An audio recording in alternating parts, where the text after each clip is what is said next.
Obviously, one of the people who didn't take too kindly to the ESL was Pep Guardiola. He spoke about it mainly because of what you said about the central pillar of it being the lack of sporting merit. Yeah. He's obviously a very successful guy. We talk about him a lot as one of the greatest managers of all time. I think a lot of people sort of not give him a hard time, but hold him to quite high standards because of what he's achieved in the past. Do you think that there is another manager out there who has been held to similar standards to the ones that we hold Pep Guardiola to? And is that the right thing to do? Mourinho's held to a certain set of standards. I think there's a media bias towards Mourinho. I think that people only like to report the dark side of Mourinho. When Mourinho goes off on a rant about how wonderful the players are, you don't hear the back pages of newspapers saying Super Spurs and players are overjoyed. When he goes off on a little bit of a side swipe against players not performing well, we get the back pages of newspapers saying Spurs fury. So I think there's a judgment of Mourinho based upon the fact that he's won something everywhere he goes and has achieved something, that his character creates an expectation of him to win things. I think anybody that judges Guardiola, Man City they're built to win the Champions League. It's a shambles to some extent that they haven't won it. Well, it's not a shambles because nobody wins the Champions League. It's not something that happens very often. If you're going to have this kind of power and economic might, now, and be able to buy the players, because one of the arguments that was advanced on Man City was that they weren't experienced in Europe. What's that got to do with the price of cheese? Their managers were and their players were, right? So the players that had played for all these other clubs that had won Champions Leagues and been successful in Europe come into a club that have a relationship with the Champions League that isn't about winning after 13 or 14 years. I don't think you should... How long did it take Fergie to win the Champions League? Say again?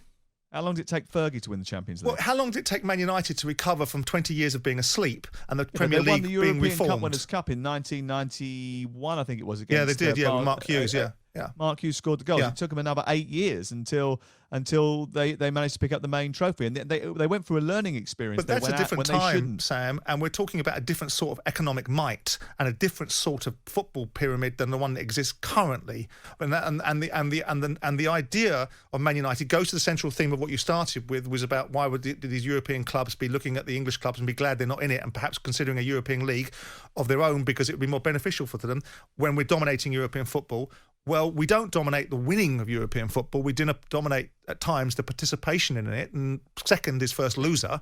So we still look back on these things and say, once upon a time, we were in finals, as we were with Liverpool and Tottenham and Arsenal and Chelsea and dominating the tournaments.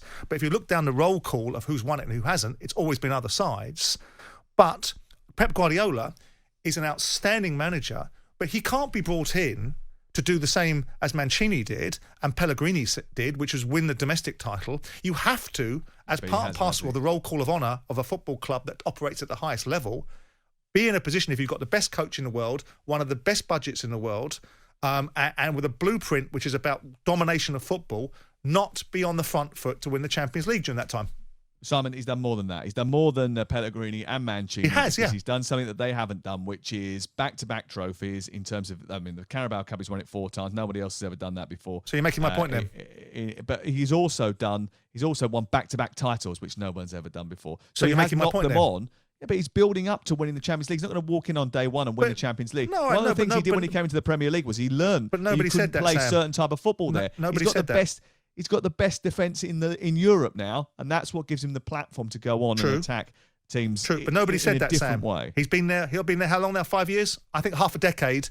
Having a tilt at the elite tournament is a reasonable time for him to have made an indelible impression upon it. And by indelible, I mean winner's name on the trophy, and I don't think that's an unfair judgment. Do you take him down because of it? Of course you don't take him down for it. He's an outstanding manager that's brought a brand of football into the Premier League that everyone said he couldn't, right? He's dominating domestic football at times, but he does, as part of the blueprint that Man City will have to win the Champions League sooner rather than later.